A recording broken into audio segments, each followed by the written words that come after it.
Em nosso estudo de hoje, a lição 4 do livro Indulgência e tem por título Reencarnação. Sem a chave da reencarnação, a vida inteira reduzir-se-ia a escuro labirinto. De existência a existência no mundo, nossa individualidade imperecível sofre o desgaste da imperfeição, assim como o aprendiz de curso a curso na escola perde o fardo da ignorância. Compreendendo semelhante verdade, saibamos valorizar o tempo no espaço terrestre, realizando integral aproveitamento da oportunidade que o Senhor nos concede entre as criaturas, acumulando em nós as riquezas do conhecimento superior e os tesouros da sublimação pelo aprimoramento das nossas qualidades morais. Lembremos-nos de que nunca iludiremos a vigilância da lei.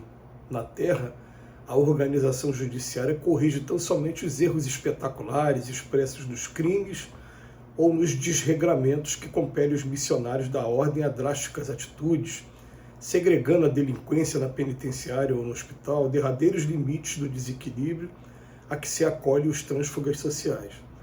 Todavia, é imperioso reconhecer que todas as nossas falhas são registradas em nós mesmos, constrangendo a justiça eterna a providências de reajuste em nosso favor no Instituto Universal da Reencarnação, que dispõe de infinitos recursos para o trabalho regenerativo.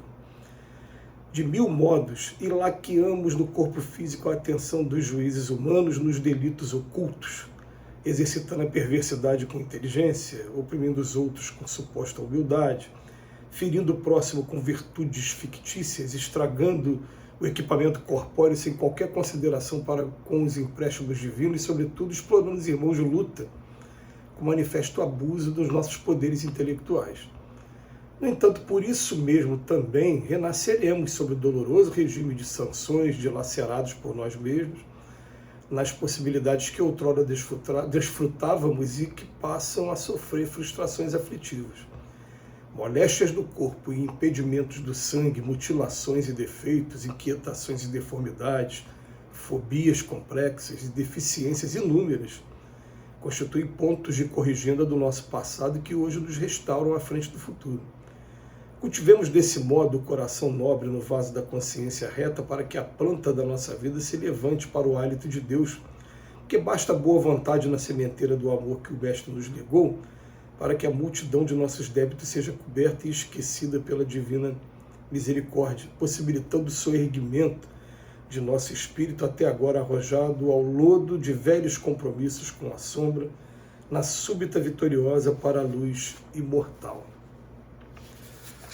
A doutrina espírita, ela nos oferece um estudo sobre esse tema, reencarnação, e sobre esse tema ela vem mostrando para a gente que, na verdade, nós, depois de termos sido criados pelo amor do Pai, a gente vem de curso em curso, de oportunidade em oportunidade, aprendendo algumas coisas, desenvolvendo virtudes, deixando a nossa ignorância de lado.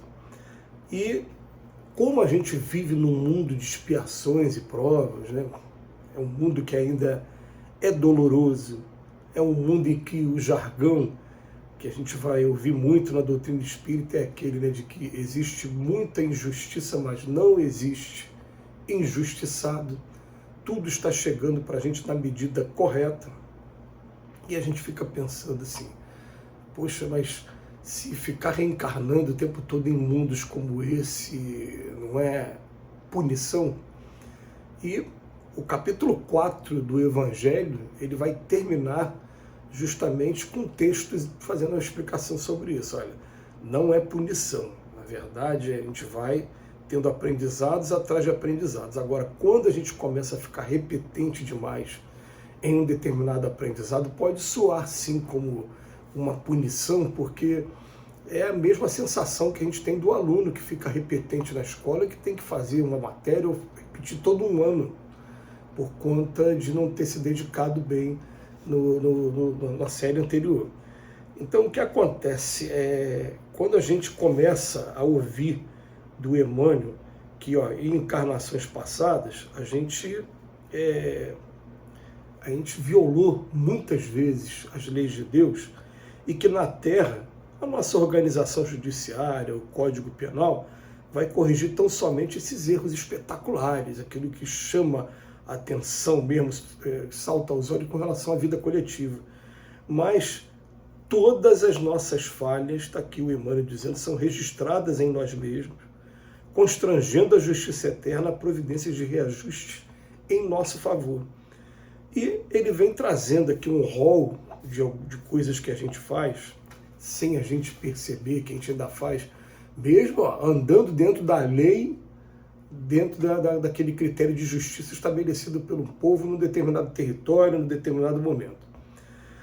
Mas ele fala que de 1000 modos, e laqueamos no corpo físico mesmo a atenção dos juízes humanos, nos delitos ocultos, quando a gente exercita a perversidade através da inteligência, quando a gente oprime os outros com a suposta humildade, fere o próximo com virtudes fictícias, quando a gente estraga o nosso equipamento, o nosso corpo aqui, sem qualquer consideração com os empréstimos divinos através da alimentação equivocada, do uso de substâncias que vão destruindo o nosso corpo, e, sobretudo, explorando também os irmãos de luta através do abuso do poder intelectual.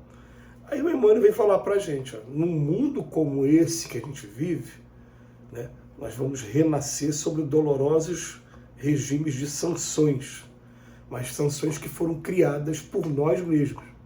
Por isso que vai existir muita injustiça, sim, porque a gente não vai conseguir observar no primeiro momento por que aquela pessoa está passando por aquilo ali, qual é a razão. A gente não vai enxergar nessa encarnação, não foi um comportamento que você teve agora, mas vou botar um jargão também, né? Nada acontece por acaso.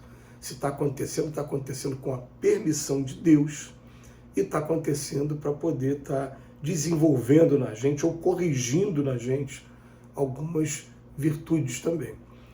Então, a gente começa a pensar dessa maneira que tudo nesse mundo acontece com a permissão e sobre a observação de Deus e dos espíritos superiores. Tudo.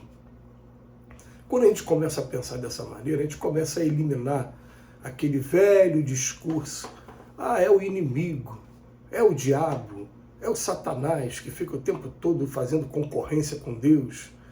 Não, olha só, a gente não vai colocar nunca qualquer outra personalidade a nível de disputa de poder com Deus. A gente não vai fazer isso jamais. A gente vai pensar assim: quem tem poder de verdade é Deus. E se está acontecendo com a autorização dele, está sendo para o meu exercício, para o meu aprendizado, né, para a minha corrigenda. Então, o Emmanuel termina a lição de hoje falando: vamos cultivar dessa maneira o coração nobre no vaso da consciência reta, para que a planta da nossa vida se levante para o hálito de Deus. Ele fala de uma maneira muito poética, muito bonita aqui, né? Mas ele vem falar para a gente, porque o amor que o Mestre nos legou, né, para que a multidão dos nossos débitos seja coberta e esquecida pela divina misericórdia, possibilitando o soerguimento do nosso espírito, até agora arrojado ao lodo de velhos compromissos com a sombra.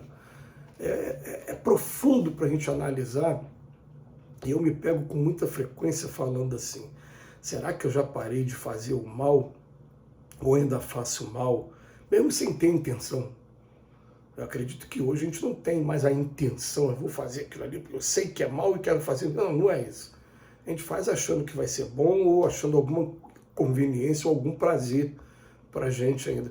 Mas a gente fica pensando, será que a gente ainda está cometendo alguma coisa que vai daqui a pouco exigir essa prestação de contas no futuro? E a gente vai sempre lembrar de uma mensagem que a gente recebeu de um espírito, ele falando assim: olha, você sabe qual é a diferença de vocês que estão aí na carne para a gente que está aqui agora, trabalhando aqui na casa espírita? A gente não perde mais tempo no mal, mas depois que a gente parou de perder tempo no mal, a gente tem que resolver, que resgatar um monte de questões que ficaram do passado.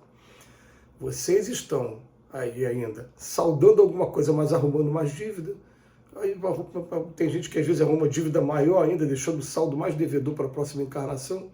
Vamos buscar, então, a consciência reta para que a nossa vida se levante para o hálito de Deus. Que Jesus nos abençoe hoje e sempre.